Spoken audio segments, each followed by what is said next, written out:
Di seluruh dunia, manusia mempercayai ribuan agama yang berbeda. Bukan sedikit, tetapi benar-benar ribuan. Masing-masing agama mengklaim memiliki kebenaran mutlak. Setiap agama memiliki Tuhan yang berbeda, kisah penciptaan yang berbeda, aturan yang berbeda, ritual dan kepercayaan tentang kehidupan setelah kematian. Ada yang mengatakan bahwa hanya ada satu Tuhan, sementara yang lain menyatakan adanya banyak Tuhan. Sebagian orang berpendapat bahwa tidak boleh ada berhala, sedangkan yang lainnya dikelilingi oleh patung-patung. Beberapa mengatakan bahwa surga dan neraka bersifat abadi, sementara yang lain mempercayai reinkarnasi. Seolah-olah manusia sedang bereksperimen dengan berbagai ide, mencoba berbagai cerita dan sistem untuk memahami dunia di sekitar mereka. Ketika kita menelaah agama secara saksama, bukan melalui kacamata kepercayaan, tetapi melalui sejarah, psikologi, dan penalaran sederhana, sebuah gambaran yang jelas akan terbentuk. Agama bukanlah sesuatu yang diberikan kepada kita dari langit. Ini adalah sesuatu yang tumbuh dari dalam diri kita, dari ketakutan, harapan, ketidaktahuan, serta kebutuhan kita akan keteraturan dan makna. Mari kita menelusuri kembali jauh ke masa sebelum Alkitab, sebelum Al-Quran, sebelum kuil-kuil di India dan biara-biara di Tibet.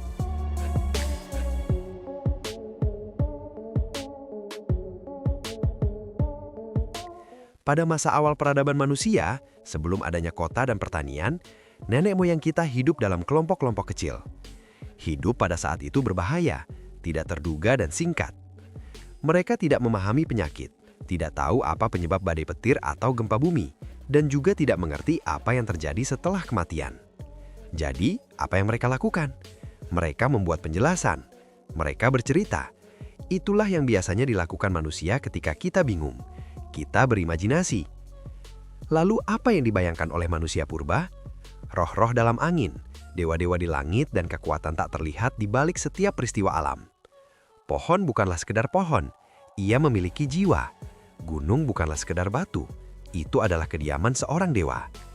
Ini bukanlah kebodohan, melainkan kreativitas. Itu adalah cara untuk memahami dunia yang membingungkan. Hal ini memberikan kenyamanan dan rasa kendali. Jika para dewa marah, kita harus mempersembahkan sesuatu. Jika hujan tidak kunjung turun, mungkin kita perlu melakukan ritual. Disinilah agama bermula, bukan dengan kebenaran, melainkan dengan tebakan. Seiring waktu, tebakan-tebakan itu berkembang menjadi sebuah sistem. Hal ini kemudian menjadi tradisi. Catatan-catatan itu diwariskan dari satu generasi ke generasi berikutnya dan menjadi semakin detail. Para dewa diberi nama, kepribadian, dan keluarga.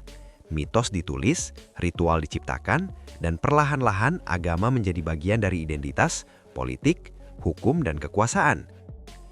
Tapi inilah yang penting. Karena berbagai kelompok manusia berevolusi secara terpisah, mereka mengembangkan kisah-kisah keagamaan yang berbeda.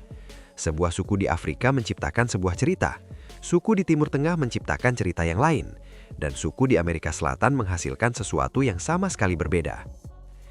Jika agama berasal dari satu sumber ilahi, bukankah seharusnya agama itu sama di mana-mana? Namun kenyataannya tidak demikian. Hal ini mencerminkan budaya, geografi, dan lingkungan setempat. Di iklim gurun panas yang panas, para dewa bersifat ganas dan cemburu. Di daerah berhutan lebat, para dewa terhubung dengan alam. Bahkan sistem moralnya pun berbeda. Bukan karena kebenaran itu berubah, tetapi karena manusia yang berubah. Perhatikan gagasan tentang wujud Tuhan. Dalam agama-agama Barat, Tuhan biasanya dibayangkan sebagai seorang pria perkasa, berjanggut putih, bertahta, dan bersuara berat. Dalam agama Hindu, para dewa memiliki kulit biru, banyak lengan, dan perhiasan yang rumit. Di beberapa agama Afrika, dewa-dewa lebih bersifat abstrak, yaitu kekuatan alam bukan individu. Ini bukanlah bukti keberadaan ilahi, ini adalah bukti imajinasi manusia. Kita membentuk Tuhan sesuai citra kita, bukan sebaliknya. Dan agama tentu saja mengikuti bahasa. Al-Quran ditulis dalam bahasa Arab, Veda ditulis dalam bahasa Sanskerta, dan teks asli Alkitab ditulis dalam bahasa Ibrani dan Yunani. Teks-teks itu tidak jatuh dari langit dalam bahasa universal. Tulisan-tulisan itu dibuat oleh orang-orang dalam bahasa yang mereka gunakan, dengan gagasan-gagasan yang mereka ketahui. Itulah cara kerja cerita buatan manusia. Sekarang mari kita bicarakan tentang moralitas. Banyak yang beranggapan bahwa agama memberi kita moralitas, yaitu pemahaman tentang benar dan salah. Namun moralitas sudah ada sebelum agama, dan agama berbeda memiliki kode moral yang berbeda pula. Sebagian agama membolehkan poligami, sementara yang lain melarangnya. Sebagian orang menuntut pengorbanan hewan, sementara yang lain menganggap itu sebagai tindakan kejam. Ada agama yang membenarkan perbudakan, sementara agama yang lain menentangnya. Moralitas dalam agama tidaklah tetap, ia berevolusi. Masyarakat berubah, dan etika mereka pun ikut berubah. Fakta bahwa orang-orang sekarang menolak banyak bagian dari moralitas agama kuno, seperti merajam pezina atau mengeksekusi murtad, menunjukkan bahwa moralitas manusia telah melampaui aturan-aturan agama. Dan ini memberitahu kita sesuatu. Agama tidak menciptakan moralitas. Moralitas berkembang seiring dengan perkembangan masyarakat manusia. Salah satu tanda paling mencolok bahwa agama adalah buatan manusia adalah agama seringkali mencerminkan prasangka dan nilai-nilai zamannya. Naskah-naskah kuno mengandung ide-ide yang saat ini kita anggap mengejutkan. Perbudakan diterima, perempuan diperlakukan sebagai properti, dan orang-orang dibunuh karena pelanggaran ringan. Mengapa Tuhan yang sempurna dan abadi memberikan aturan yang segitu kejam dan ketinggalan zaman kepada manusia? Jawaban sederhananya adalah karena ia tidak melakukannya. Orang-orang menulis aturan itu sebagai cerminan dari dunia tempat mereka hidup. Jika seseorang menulis kitab suci hari ini, kemungkinan besar kitab tersebut akan membahas tentang hak asasi manusia, persetujuan, demokrasi, dan perubahan iklim. Namun, kitab-kitab kuno tidak menyebutkan hal-hal ini, bukan karena Tuhan tidak peduli, tetapi karena orang-orang pada zaman itu tidak mengetahuinya. Bahkan, janji-janji dalam agama pun sesuai dengan harapan manusia. Kehidupan abadi, reuni dengan orang-orang terkasih, dan surga tempat penderitaan berakhir. Ini bukan fakta, ini adalah harapan. Siapa yang tidak ingin hidup selamanya? Siapa yang tidak ingin bertemu kembali dengan orang-orang terkasih yang telah meninggal? Merindukan hal-hal tersebut adalah sifat manusia yang mendalam, dan agama menawarkannya bukan karena itu benar, tetapi karena hal itu memberikan kenyamanan. Ini bukanlah rencana ilahi, ini adalah pemasaran emosional. Itulah yang dilakukan manusia ketika dihadapkan dengan kematian. Kita mengarang cerita untuk meredakan rasa sakit. Sekarang, perhatikan bagaimana agama seringkali selaras dengan kekuasaan. Sepanjang sejarah, agama dan otoritas selalu berjalan beriringan. Para raja mengklaim memerintah berdasarkan hak ilahi, dan paus memiliki kekuasaan yang lebih besar daripada kaisar. Para pemimpin agama dapat memberkati atau mengutuk sebuah kerajaan. Mengapa? Karena agama memberi kekuasaan alat terkuat dari semuanya, yaitu kepatuhan. Jika orang percaya bahwa suatu aturan berasal dari Tuhan, mereka cenderung lebih patuh terhadap aturan tersebut, bahkan ketika aturan itu tidak adil. Ini bukan bukti kebenaran, ini adalah bukti adanya manipulasi. Janganlah kita mengabaikan bagaimana agama berubah seiring dengan perubahan masyarakat. Ambil contoh agama Kristen. Pada masa-masa awal, agama ini menekankan kerendahan hati dan kemiskinan. Seiring waktu, gereja-gereja menjadi lembaga yang kaya dan berkuasa. Islam yang berkembang dari gerakan kecil yang teraniaya menjadi fondasi bagi kekaisaran. Hinduisme selama berabad-abad beradaptasi dengan perubahan dengan menyerap ide-ide baru. Kemampuan beradaptasi ini menunjukkan bahwa agama bukanlah kebenaran yang tetap. Ini adalah sistem budaya yang berevolusi. Kebenaran sejati tidak berevolusi.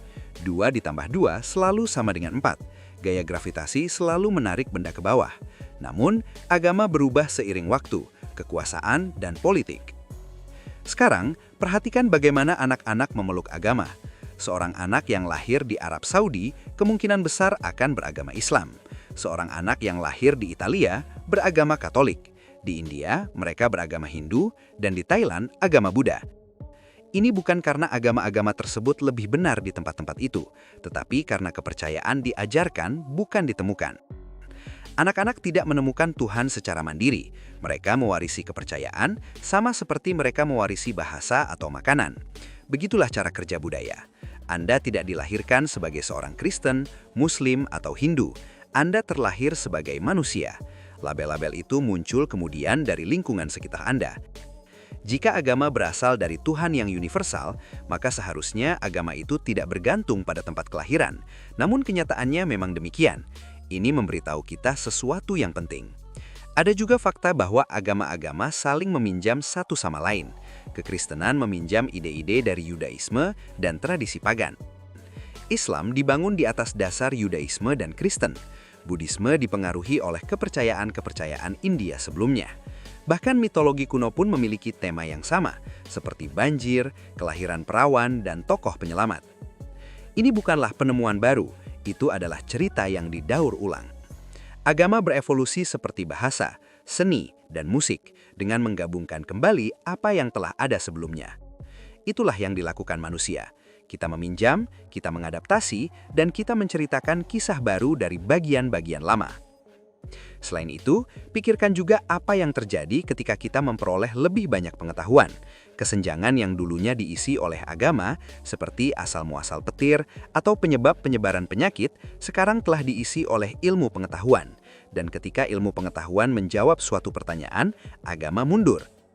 Dahulu kita berdoa memohon hujan, sekarang kita mempelajari sistem cuaca. Dulu kita mengira penyakit mental disebabkan oleh kerasukan setan. Sekarang kita memahami psikologi dan neurologi. Agama mengalami kemunduran seiring dengan kemajuan pengetahuan. Jika itu benar, agama tidak akan mundur.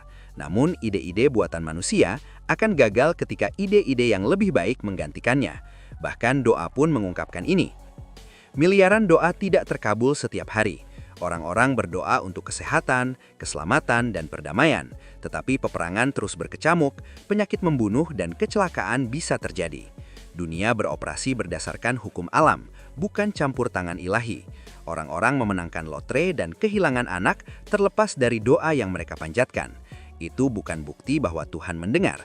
Itu adalah kebetulan, keberuntungan, sebab, dan akibat. Doa terasa ampuh karena memberikan harapan, tetapi tidak mengubah hukum realitas. Terakhir, pikirkan hal ini.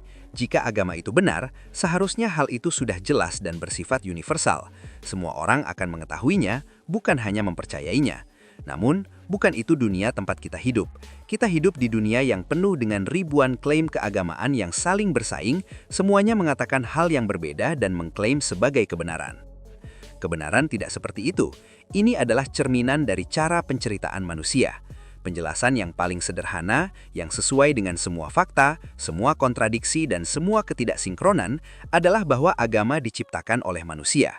Bukan orang jahat, bukan orang bodoh, tetapi orang-orang yang mencoba memahami dunia, menghibur diri mereka sendiri, dan menciptakan makna dalam eksistensi yang kaos.